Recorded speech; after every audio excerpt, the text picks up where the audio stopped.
Y vamos a estar trabajando el día de hoy. Es la lección número 7 y se llama David y la voz de Dios.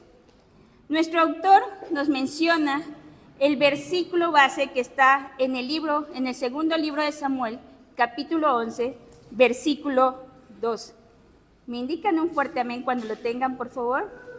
Segunda de Samuel, capítulo 11, versículo 2.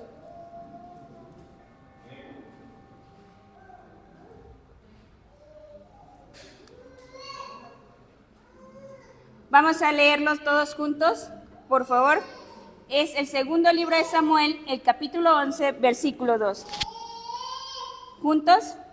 Y cuando un día, al caer la tarde, que se levantó David de su lecho, se paseaba sobre el terrado de la casa real y vio desde el terrado a una mujer que se estaba bañando, la cual era muy hermosa. Ya sabemos de qué historia se trata, ¿verdad? Seguramente hemos tenido la oportunidad de escucharla en una escuela dominical, en un estudio o en una predicación. Y el autor nos menciona que este va a ser nuestro texto base. Pero al estar haciendo el estudio y la investigación sobre lo que vamos a tratar el día de hoy, nuestro autor, en nuestro primer párrafo del libro, nos dice que vamos a estudiar el capítulo 11. ¿De qué libro estamos diciendo? De Samuel. Vamos a estudiar el capítulo 11 y en el segundo párrafo de nuestro libro vamos a estudiar el capítulo 12 del segundo libro de Samuel. Vamos a estar en el capítulo 11 y en el capítulo 12. Así es que vamos a hacer un recorrido rápido por estos dos capítulos para entenderlo. El capítulo 11 vamos a estudiar del versículo 1 al 27 y del capítulo 12 vamos a estudiarlo del versículo 1 al 14. Ahí se centra la historia y la enseñanza que nuestro autor nos quiere dar esta noche. Al estar revisando y estudiando, dice que el primer libro de Samuel es el ascenso de David como rey.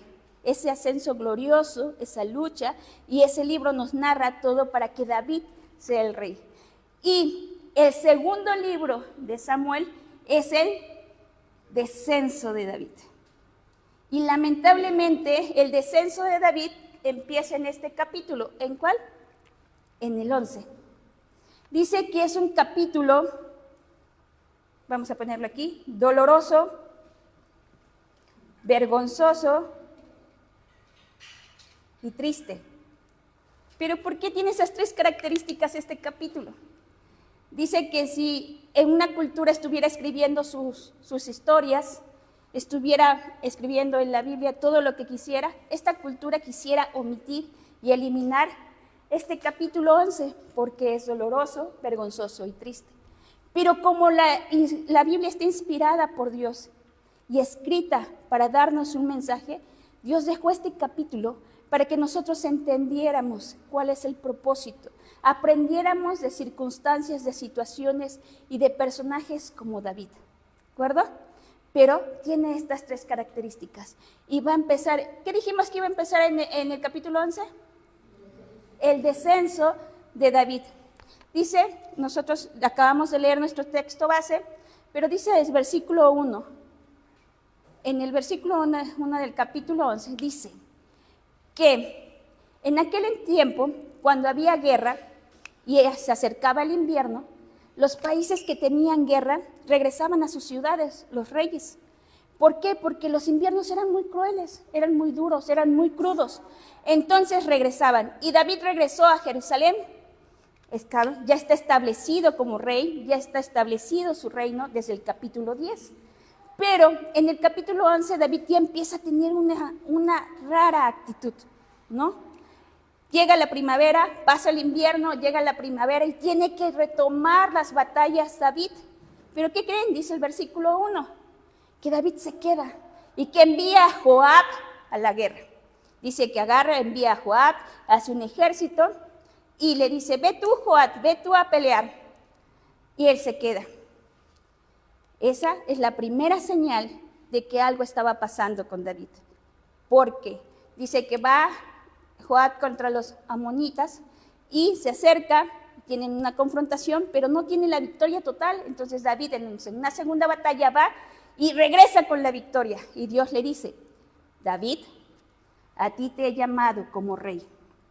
A ti te he puesto adelante en batalla para darte las victorias.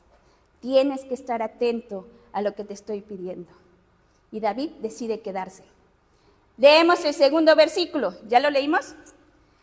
Dice que David decidió, estoy cansado, ya tengo el reino establecido, tengo un ejército, voy a enviar a alguien a la guerra, puedo tomarme un año sabático, puedo descansar, que el trabajo, que el matrimonio, que la casa, que el dinero, que la iglesia, que el ministerio, voy a relajarme, que la alabanza, voy a tomarme unos días para meditar, para relajarme. ¿No nos ha pasado? De pronto David está acostado y de pronto le dicen, afuera. Se levanta y dice que eran las 6 de la tarde, sale a la terraza y la terraza era la más amplia y la más alta de los edificios de Jerusalén. Y de pronto voltea y dice el texto, vio. ¿A quién vio? Vio a una mujer bañándose y al final del texto dice, hermosa. Vamos a poner en el versículo 2, dijo, ¿qué dice? Vio. Hermanos, ¿y cómo sabemos que es una mujer hermosa? Porque nada más voy a la calle, volteo y digo, qué bien se ve. ¿Así digo, así defino que alguien es hermoso? O volteo a ver a algún varón que pasa y yo digo, wow, ¿fue de una mirada así de pasar o de que me quedé contemplando cómo estaba? ¿Dice qué? Vio. En este versículo David tenía 3 opciones. Una, cuando volteó y vio que alguien se estaba bañando y estaba desnudo, meterse, regresarse a donde estaba. 2, mandar a sus siervos y decirles, vayan a la casa de junto, díganle a esa mujer que ponga una cortina, que se meta a su casa, que le estoy viendo, ¿cierto? ¿Y cuál escogió? La tercera. Decidió quedarse y ver, contemplar la desnudez de aquella mujer para llegar a una conclusión que era hermosa, ¿no? El tercero, ¿qué dice el tercer versículo, hermanos? Dice que envió, vamos a buscar los puros verbos. Dice que envió, ¿a quién envió? Envió a sus siervos, preguntó, ¿quién es esa mujer? Dice el texto. Y le dijeron, es Betsabé, esposa de Urías, el Eteo. Es aquel que te está sirviendo, es aquel que está allá en batalla, es el que está dando la vida por ti, es el que está haciendo lo que a ti te correspondía hacer, ir a la guerra. Cuando nosotros abrimos la puerta y empezamos a coquetear y empezamos a ver que la mujer está hermosa, que huele bien, que es inteligente, que tiene curvas, en el trabajo, en la escuela, y también es para las mujeres. A veces empiezas a investigar qué edad tiene, es soltera, es casada, cuáles son los horarios, tiene hijos, a qué horas sale, a qué horas va, ¿cierto o no? ¿O me equivoco? Y vamos abriendo esa puerta y esa posibilidad a poder coincidir con Ana en algo o con él. Pero dice que sus siervos le dijeron, ¡Ey, David, cuidado! Es la mujer de Urías. Tranquilo, ahí no te metas. Está comprometida. Es esposa de alguien más. Y David, recordemos que ya venía con una actitud rara. No quiso ir a la guerra, ¿no? Se quedó en casa, decidió ver a Betsabé. ¿Y ahora qué decide, hermanos? Ignorar lo que sus siervos les estaban diciendo y le dicen, tráiganmela. Si recordamos o estudiamos, o lo voy a decir y lo buscamos en casa, en el capítulo 3 del segundo libro de Samuel, David presenta 6 esposas que le dieron hijos. 6 esposas. O sea, David tenía mujeres a donde iba. Podía escoger la mujer que quisiera y no le iban a decir que no. Y entonces, ¿por qué decidió escoger a una mujer que ya le pertenecía a alguien más? Porque David traía esa lucha desde tiempo atrás. David ya traía esa batalla que le estaba haciendo alejarse de las cosas de Dios, ajenarse de lo que Dios estaba dando como propósito. ¿Y qué le provocó? Si le ponemos tres cosas, hermanos, mi batalla interna, más, ¿qué se quedó haciendo David en su casa real? Estaba de ocioso, ¿no? Estaba diciendo, ay, no, voy, digamos, descansando. Más, ¿qué podemos decir? Sus concupiscencias. ¿Qué son concupiscencias, hermanos? Deseos carnales que todo ser humano tiene. Entonces, David traía una batalla interna, tenía el tiempo desocupado, diría el pastor, no tiene nada que hacer, está viendo por acá y por allá, más los deseos que había en su mente y en su carne. ¿Qué hicieron? Terminaron en, ¿qué dice el versículo 4, el verbo? ¿Qué dice? El siguiente versículo. La tomó, durmió con ella, ejecutó lo que estaba pensando y deseando. La vi, me parece hermosa, averiguo de ella, la mando a traer y me acuesto con ella. ¿Eso hizo David? Se alejó totalmente del propósito que Dios tenía. Dios lo había levantado como rey, como cabeza del reino. Tenía que cuidar a su pueblo, tenía que ir a batallas, pero sus batallas internas, aunado a tiempo libre, aunado a darle cavidad a sus deseos, terminó en ¿qué? En que acostaron. Pero ahí no termina, ¿qué dice el versículo 5? Durmió.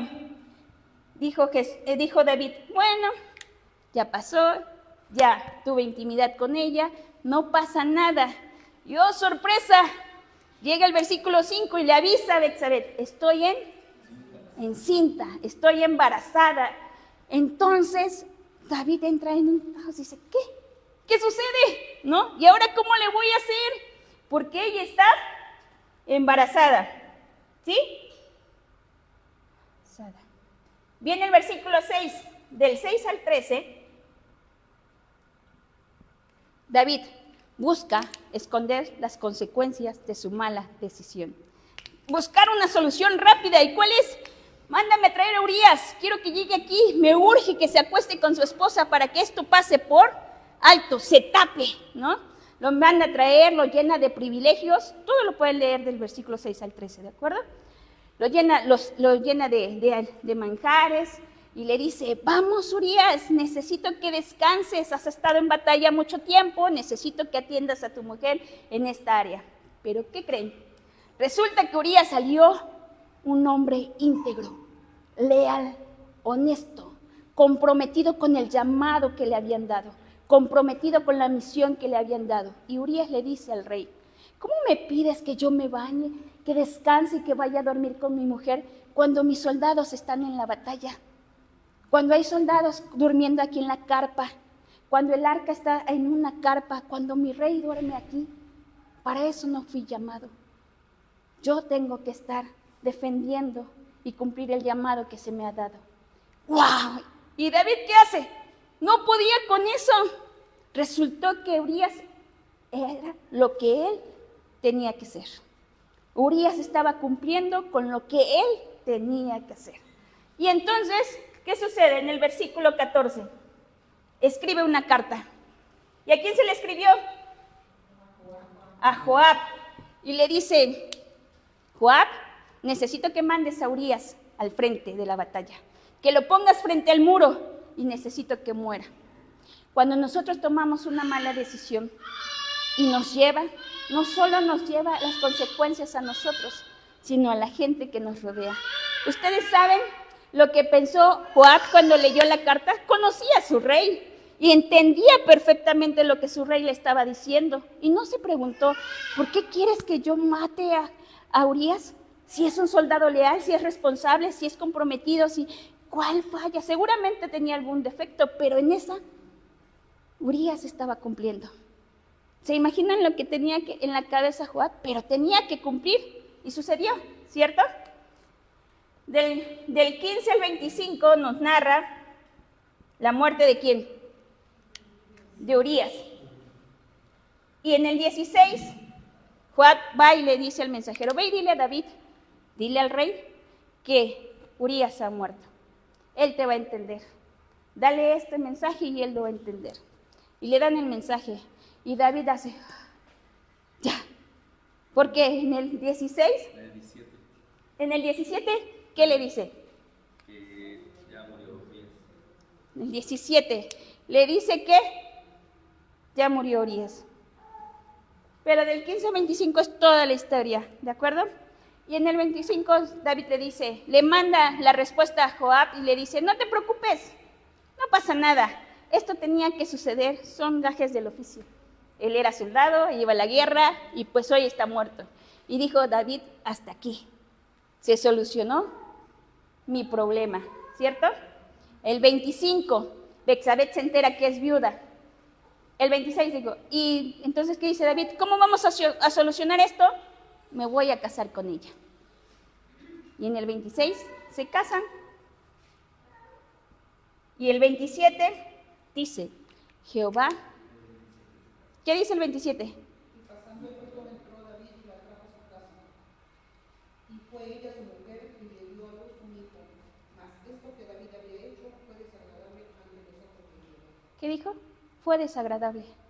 A veces cuando nosotros tomamos malas decisiones y pecamos, buscamos desesperadamente cubrir nuestro pecado, cubrir las consecuencias, evitarlas a costa y que nadie se entere, porque David no quería que nadie se enterara de la falta que había cometido y se casa con ella, pero ¿quién al final dice?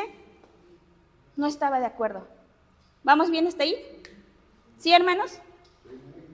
Bueno, les dije que íbamos a hacer un recorrido rápido para que entendiéramos la visión de él. Ahora, ¿qué capítulo nos falta, hermanos? Si ya vimos el 11, el 12. ¿Y cómo empieza el 12 en el capítulo, versículo 1? Jehová envió a Natán. Y desde el momento que leemos esa frase, hermanos, ¿saben cuál era la visión de Dios sobre este punto? ¿Cuál es la visión, hermanos? Cuando Dios envía a su profeta, ¿qué era lo que Dios estaba buscando? Estaba buscando que David se arrepintiera, porque Dios no estaba de acuerdo con lo que David estaba haciendo. Dice el estudio que del versículo 27 al primero del capítulo 12 ha transcurrido un año aproximadamente. Y en ese año David ya debió pensar que no pasó nada, ya lo solucioné, no hay bronca. Nadie sabe mi pecado, nadie sabe mis batallas, nadie sabe lo que estoy viviendo. Pero Dios le dice, no, te equivocas, va mi profeta. Y dice que mi profeta tiene que darle la palabra a David, ¿no? Pero Dios pudo haber mandado soldados a que agarraran a David. Dios pudo mandar a David a una guerra y a que muriera. Dios pudo hacer que David muriera en su cama. Pero Dios no quería destruir a David. Dios quería restaurar la vida de David. Entonces, por eso le manda al profeta Natán. En el versículo 2, del 2 al 4, Natán le llega a contar una historia, que ustedes la pueden leer, yo se las voy a contar rápido para que no nos gane el tiempo. La historia dice que era un hombre rico y un hombre pobre. El hombre rico tenía bueyes, ovejas, vacas y todo lo que necesitaba. Y había un hombre pobre que tenía una cabrita, una pequeña cabrita que había adquirido, pero tenía un valor único, porque la cabrita había crecido con él. Tomaba leche con él, comía, desayunaba, dormía con él, así como cuando nosotros adquirimos una mascota, ¿no? Nuestro perrito, nuestro gato, cuyo, como sea. Y dice que la historia le dice, pero para este hombre pobre, esa cabrita tenía valor como de una hija. Y ahí rompió todo. O sea, tú no puedes vender una hija, ¿o sí? El valor de tu hija es único, especial, incalculable. Pero bueno, el hombre rico agarra a esta cabrita, la mata, la prepara, la cocina y se la da a quien fue a visitarlo. Cuando Natán termina de contarle la historia a David, dice el versículo 3 que David se llena de ira. Se siente encolerizado. Y de pronto, inmediatamente da una respuesta. ¿Vamos bien? ¿Sí? David dice como que el carácter lo tenía de mecha corta. ¡Pum! ¿No nos ha pasado que de pronto estamos aquí sentados y escuchamos una predicación y dices, ¡ay!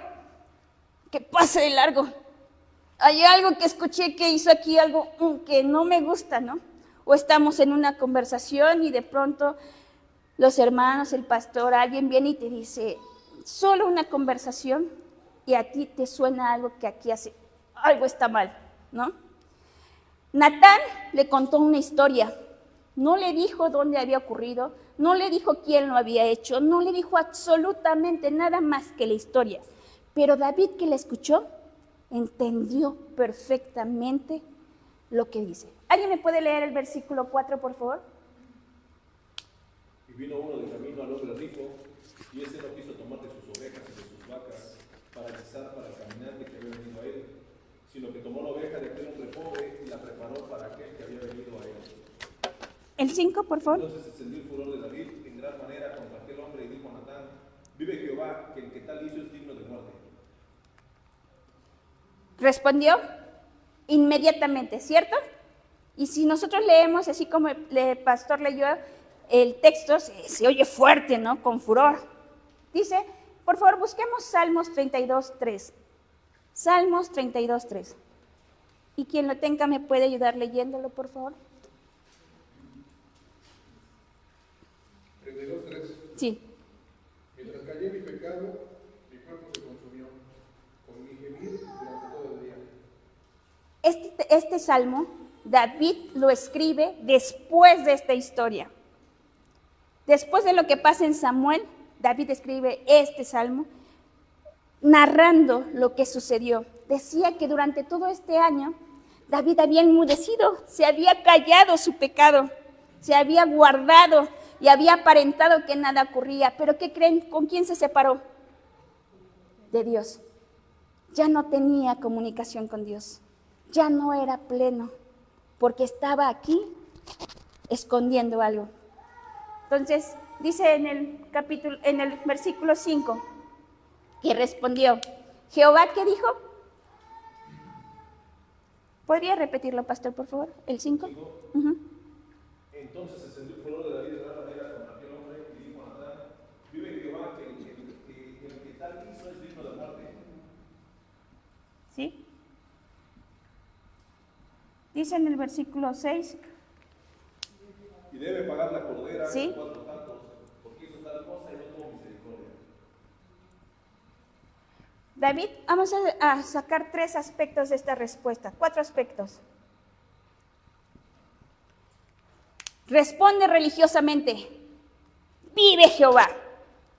Le da la honra, reconoce quién es Jehová. Sabe quién es Él, sabe lo que ha vivido, sabe lo que le ha dado. Conoce el poder de Dios y él en una frase poderosa dice, vive Jehová. Pero, ¿estaba viviendo de acuerdo a Dios? Entonces, ¿por qué repitió la frase? Solo por religiosidad. Muchos de nosotros hemos llegado en una etapa de nuestras vidas que a veces nos sentimos tan cómodos o tenemos algunas luchas y no dejamos, pero aparentamos y hablamos con un lenguaje cristiano bíblico. Bendiciones, hermano, que Dios te bendiga, que Dios te guarde, y recitamos, pero hay algo aquí que no está en orden, y entonces solo es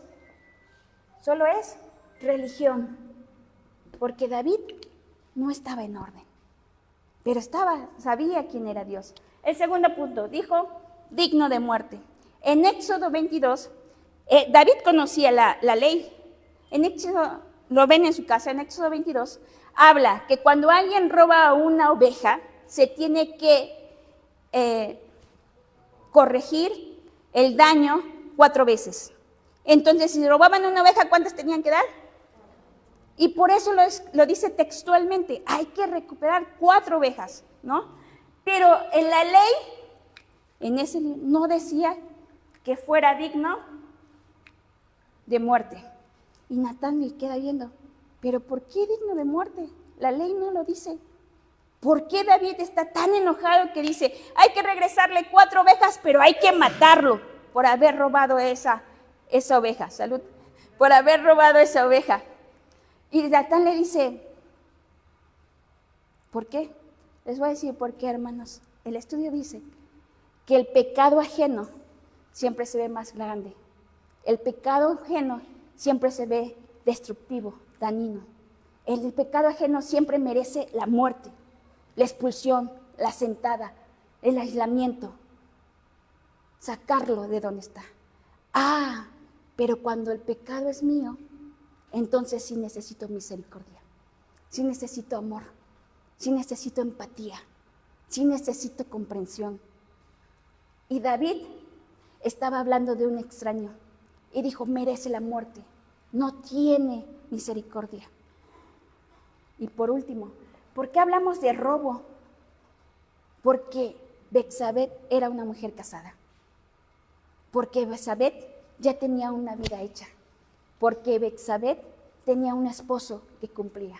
Y él, teniendo todas las mujeres en su reino, ¿qué hizo? Decidió adquirirla. Entonces, en este versículo tenemos que ver que nuestra vida no sea una religión, que no hablemos solamente de lo que dice la Biblia, sino que la vivamos. 2, que no juzguemos a la ligera la vida de mi hermano. Debemos tener misericordia. Tenemos que orar y buscar que Dios restaure la vida de mi hermano. Y tenemos que pagar el daño, ayudar a que todo sea restaurado. ¿Vamos bien hasta aquí? El versículo 7. ¿Qué dice el versículo 7? Entonces dijo Natán a David, tú eres aquel hombre. Así ha dicho Jehová, Dios de Israel. Yo te ungivo rey sobre Israel y te libré de la mano de Saúl. Hasta ahí. Le dice, ¿se imaginan?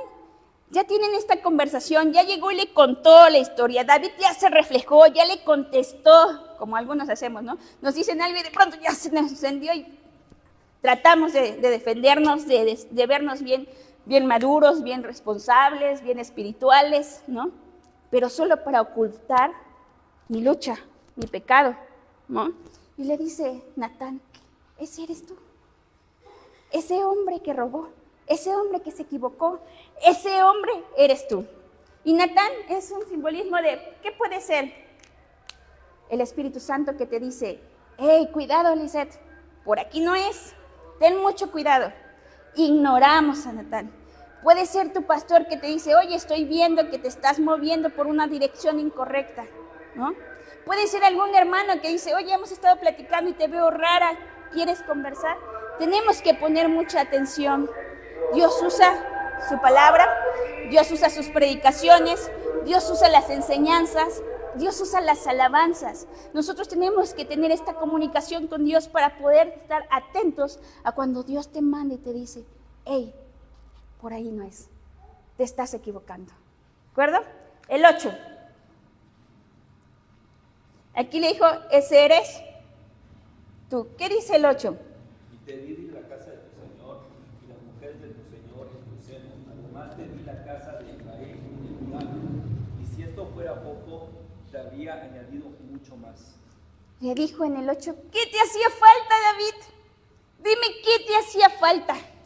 Tenías tesoros, tenías batallas, tenías un reino, tenías mujeres, tenías todo. ¿Qué te hacía falta? Y si más quisieras, Dios iba a añadir lo que fuese. Eso no quiere decir que iba a dar más mujeres, ¿no? Iba a decir que en toda su vida, en el área en que estuviera faltando algo, Dios iba a proveer. Que tenía cuidado de sus pasos. Hermanos, hay momentos en que nosotros podemos decir, ¿qué nos hace falta? Dime, ¿qué te hace falta hoy para descuidar tu área? ¿Qué te hace falta para descuidarte y desenfocarte de lo que Dios te está haciendo? Lo que Dios está trazando para tu vida. ¿Sí? ¿Vamos bien? 9. ¿Qué dice el 9? ¿Por qué pues tuviste en poco la palabra de Jehová, haciendo lo malo delante de sus ojos? A Urías Eteo heriste a espada y tomaste por mujer a su mujer, y a él lo mataste con la espada de los hijos de Amón.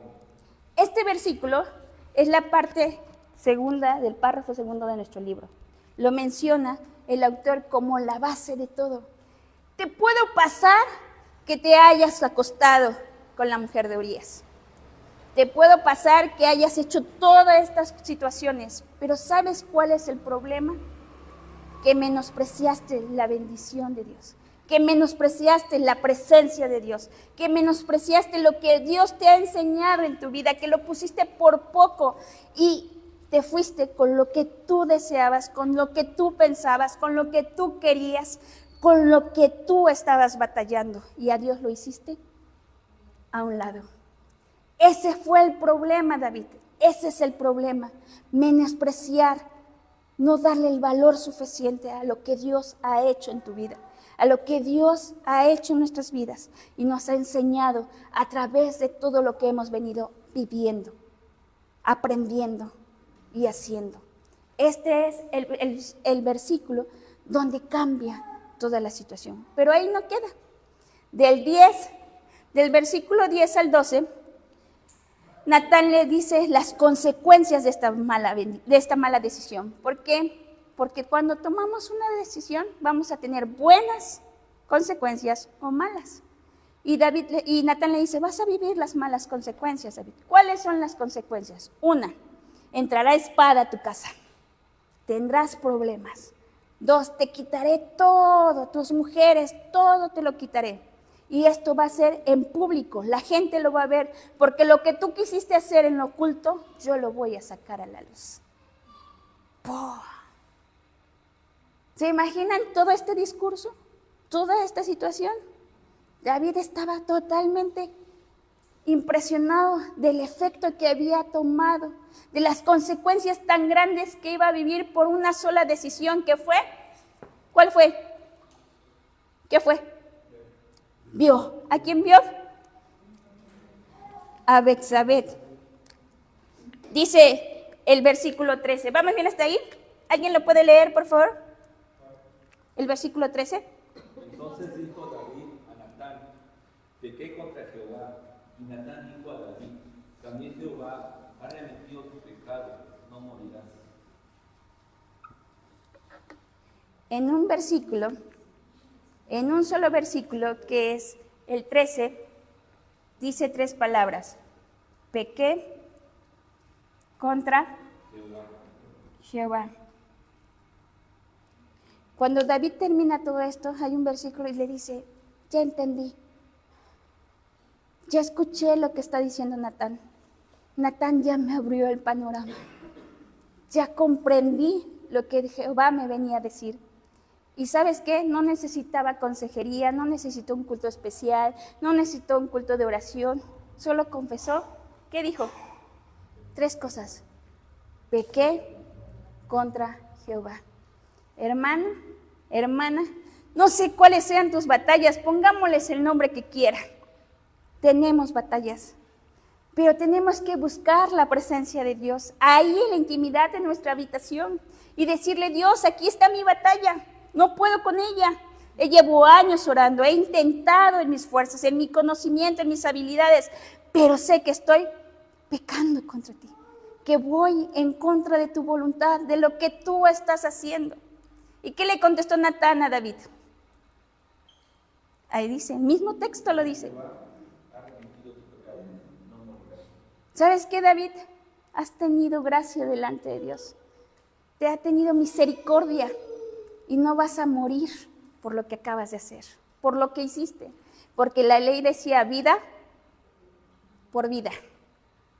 Y él había quitado una vida planeada, no en guerra, no en defensa, no con un propósito, simplemente porque le estorbaba. Y Dios le dijo, no mereces morir. Hermanos, ¿cuál puede ser nuestra lucha? ¿Cuál puede ser nuestro pecado tan grave que hoy te dice Dios y nos ha dicho, yo ya pagué tu pecado en la cruz del Calvario? Yo ya padecí por ti, por tu sufrimiento, por tus errores, por tus decisiones. No mereces morir, pero búscame. Ten comunicación conmigo. Ten un vínculo conmigo. Esta es la historia de los 2 capítulos. ¿Vamos bien hasta ahí? Vamos a entrar a nuestro libro en donde dice peligro. ¿Sí?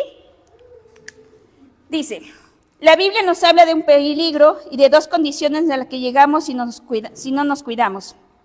Manteniendo la fe y buena conciencia, desechando la cual naufragaron en... ¿Me pueden ayudar? Cuando la fe de algunos. El peligro es desechar la buena conciencia y llegar a naufragar en cuanto a la fe, es decir, caer en pecado por no creer en la voz de Dios que nos habla por medio de nuestra conciencia. Los extremos a que podemos llegar son A, tener una conciencia cauterizada que no podrá prevenirnos el pecado. B, tener una conciencia corrompida que dará voces totalmente equivocadas que no sirven para detener el pecado, sino todo lo contrario, para apoyarlo. Y entonces, vamos a buscar, por favor, Santiago,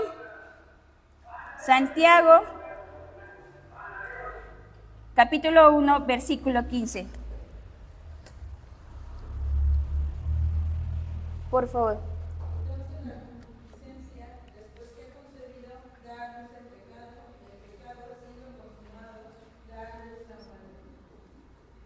Y vamos a hacer un cuadro comparativo con el ejemplo que el autor nos dice que es la vida de David, ¿de acuerdo? ¿Qué dice? Concupiscencias. ¿Qué dijimos que eran las concupiscencias? Deseos carnales. ¿Qué hizo David? En un verbo. Vio. Ok. Acuérdense que estamos hablando de David, ¿sí? Luego, ¿qué dice el texto? ¿Me lo podrías, la siguiente palabra, por favor?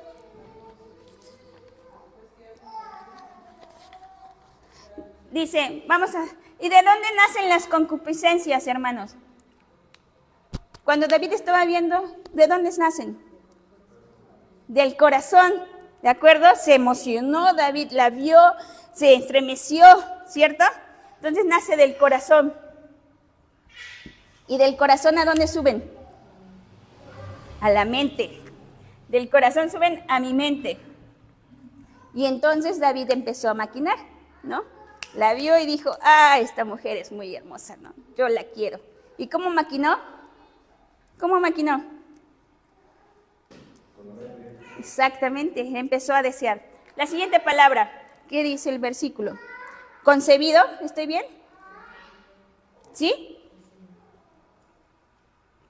¿Y qué quiere decir concebido?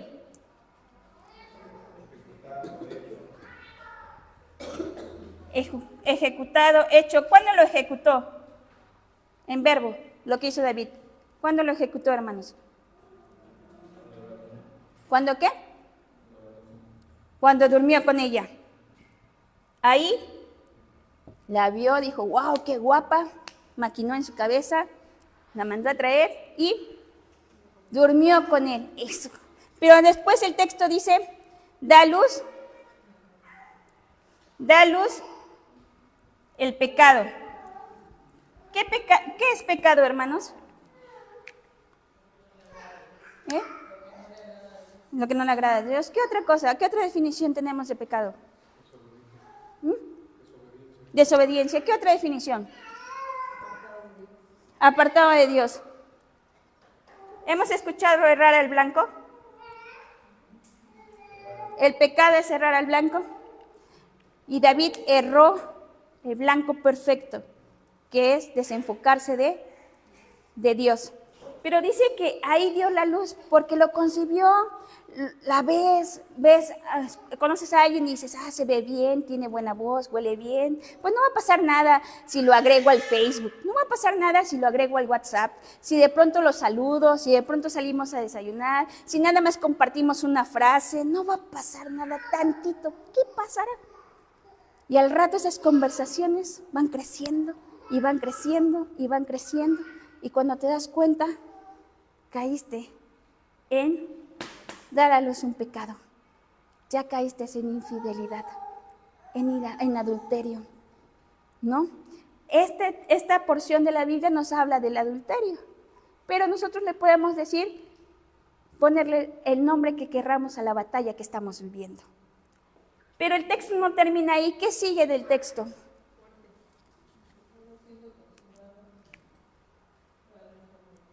Da a luz el pecado y después da a luz dice que no solo da a luz el pecado, da a luz la muerte. ¿Y qué es muerte? En la historia textual de la vida de David, mató a Urías, ¿cierto? Pero en la vida de David, su condición era muerte. Muerte es separación de Dios. David estaba muerto. David no tenía la misma comunión con Dios. Y eso es lo que nos dice el autor, en tener una conciencia cauterizada, en tener una conciencia que ya no nos permite observar, escuchar y ser alertados de lo que Dios quiere hacer en nuestras vidas, de lo que Dios nos está previniendo. Porque si nos damos cuenta, vino de menos a más. Vino de una mirada a concebir un hijo. Y no terminó ahí. Fue y mató a su esposo. Entonces, el pecado parece ser entra tan pequeño, hermanos, en un descuido, en algo tan simple y tan sencillo, y cuando nos damos cuenta, ¡puc!, se vuelve tan enorme. Es por eso que nosotros tenemos que estar en constante búsqueda de Dios, en constante presencia de Dios, en estudio de su palabra, en reunirnos con hermanos que nos confrontan, que nos ayudan, que nos sostienen, que nos ayudan a mantenernos firmes en cada una de nuestras batallas. ¿Vamos bien? Vamos en la lección. Dice: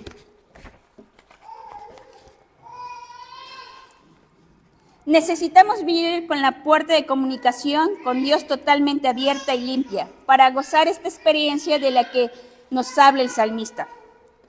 Nos quedamos ahí. Dice,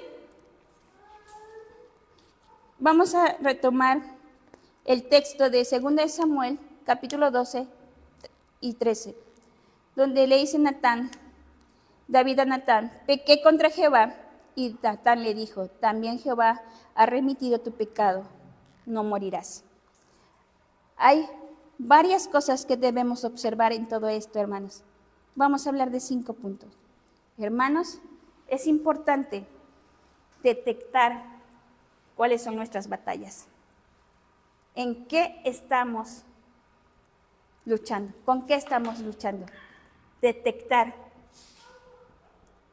Nosotros nos conocemos, nosotros sabemos cómo es Lisette, sabemos cómo nos comportamos y sabemos nuestros pensamientos y nuestros deseos. Entonces necesitamos detectarlos. David ya traía una lucha anterior cuando se quedó en Jerusalén. Cuando vio a Betsabé, ya venía trabajando su lascivia, su lujuria. Y entonces estaba batallando con algo. Muchos estudiosos dicen, es que Betsabé tuvo la culpa. David estaba en su casa, ella se atravesó, ella se desnudó ahí, ella es la culpable de que el hombre había pecado. Y la Biblia dice que no tiene responsabilidad alguna Betsabé, porque Betsabé estaba terminando su periodo menstrual y tenía que bañarse para ser purificada. Ella estaba cumpliendo la ley. Y el único problema es haber sido bella ante los ojos del rey que la vio. Ese fue su responsabilidad, su problema. Ella estaba cumpliendo. Nosotros tenemos que hacernos responsables de las decisiones que tomamos, responsables de los pecados que cometemos, responsables de las luchas que tenemos. No se la podemos lanzar al hermano de junto. No, es que ella me vio feo, es que yo era pobre cuando era chiquita, es que mi mamá me abandonó, es que mi papá me abandonó y por eso soy así de cruel, por eso no tengo comunicación. No buscar culpables. A estas alturas, hermanos, nosotros somos los únicos responsables de las decisiones que tomamos, de los pecados que cometemos, y debemos ser responsables de las consecuencias de nuestras decisiones. ¿Sí? La segunda, no debemos acomodarnos.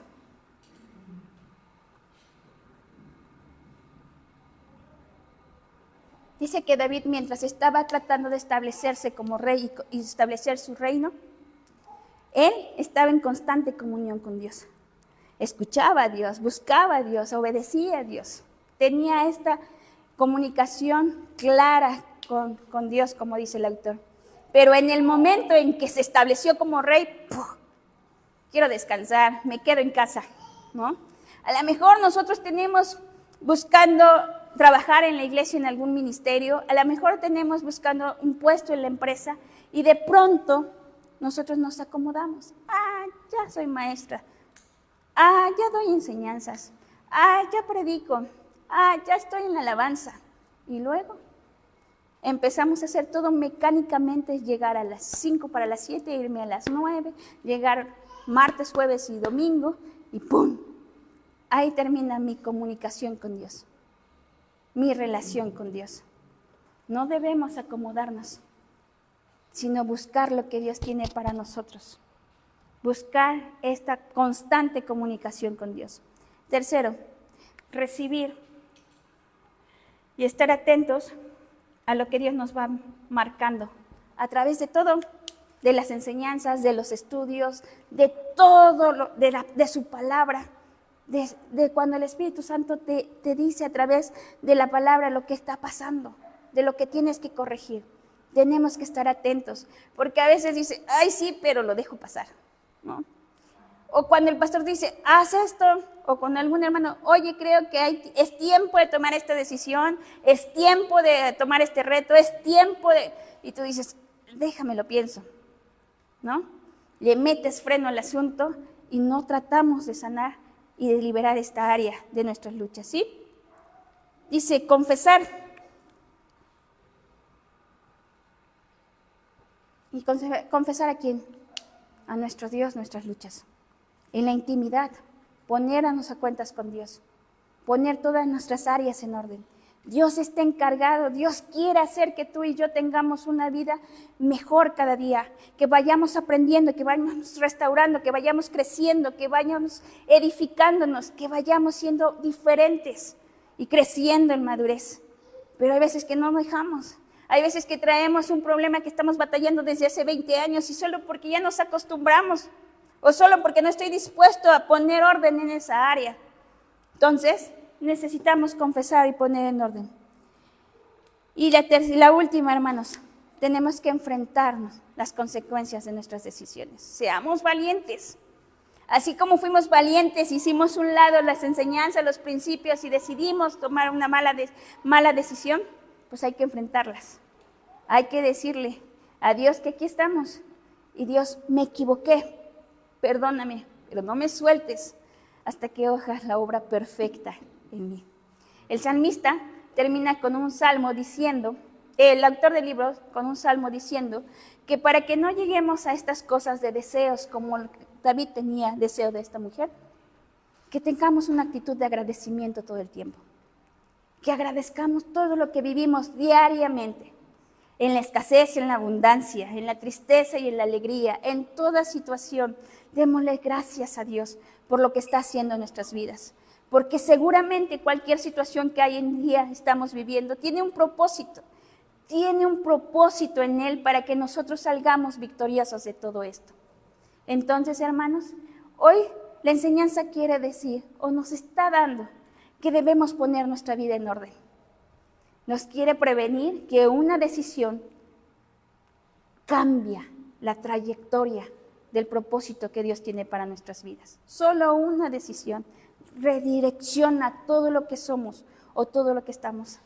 Y tomados de su mano, Dios busca la restauración de nuestras vidas, busca la provisión, busca la sanidad, busca tener ese vínculo perfecto con nosotros a través de la comunicación.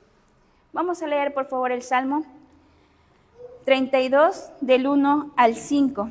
Si alguien tiene la versión NTV, por favor, podría leerlo.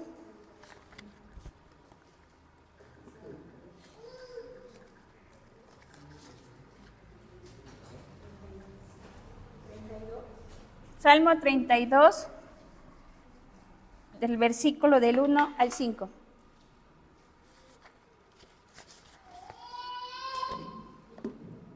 ¿Alguien la tiene?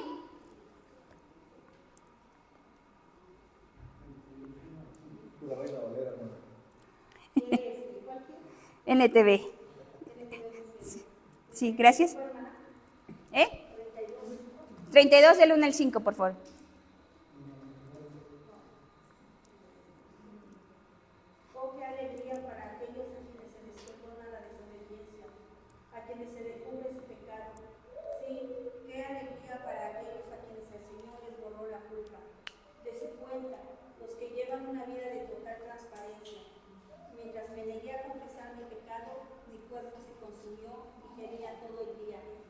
Día y noche tu mano de disciplina pesaba sobre mí. Mi fuerza se evapora como agua al calor del verano interrumpido. Finalmente te confesé todos mis pecados y ya no intenté ocultar mi culpa. Me dije, te confesaré mis rebeliones al Señor y tú me perdonaste toda mi culpa. Desapareció. Hasta ahí. Hermanos, Dios nos dice que Él tiene todo solucionado. Solo tenemos que buscar, ponernos a cuentas con Él, poner en orden nuestras áreas, poner bajo su presencia cada una de nuestras batallas. Y Él hará, Él cambiará. Él es el único que transforma este corazón y esta mente. Es el único que transforma nuestras vidas y es el único que tiene el poder para hacer algo extraordinario en nosotros. Vamos a ponernos de pie, hermanos, vamos a orar.